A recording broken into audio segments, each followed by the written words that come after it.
ইনশাআল্লাহ ওয়াইন্না ইনশাআল্লাহ, আমি অস্বীকার করি না যে ফিলিস্তিন বিজয় হবে ইনশাআল্লাহ, সত্য বিজয় হবে ইনশাআল্লাহ। আমার মতো গরু ছাগলে করবে না, আমার মতো বেনামাজি সম্প্রদায় করবে না ওটাকে, আমার মতো সুদখোর ঘুষখোর বাটপার যে কোরআন পর্যন্ত পড়তে জানে না, আল্লাহ নবীর ছেলে সন্তান কয়জন সেটা জানে না, আমার মতো গরু ছাগলটাকে স্বাধীন করবে না।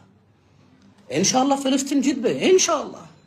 যারা মৃত্যুবরণ করতেছে ইসলামের উপরে থেকে, ওখানে জুলমের শিকার হচ্ছে, ইনশাআল্লাহ আল্লাহ তাদেরকে শহীদ মর্যাদা দান করুন, আমি দোয়া করি। আমি তো জানি না কে শহীদ, কাউকে শহীদ বলে তো আমি আখ্যা করতে পারি না, তবে আমি কামনা রাখি আমি কোরআন ও সুন্নাহ থেকে যে সামান্যটুকু বুঝ পেয়েছি, আমি এই জন্য দোয়া করতে পারি রেফারেন্স দিয়ে, ইয়া আল্লাহ তুমি তাদেরকে শহীদ হিসেবে মর্যাদা দাও, ইয়া আল্লাহ তুমি তাদের যারা পৃথিবীর থেকে চলে গেছে নির্মম ভাবে, আর যাদেরকে রেখে গিয়েছে তুমি তাদের আশ্রয় হও ইয়া আল্লাহ।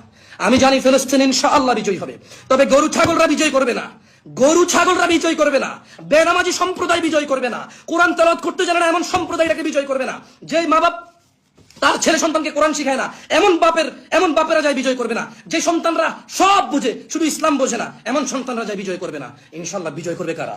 ইসলামের বীর পুরুষরা।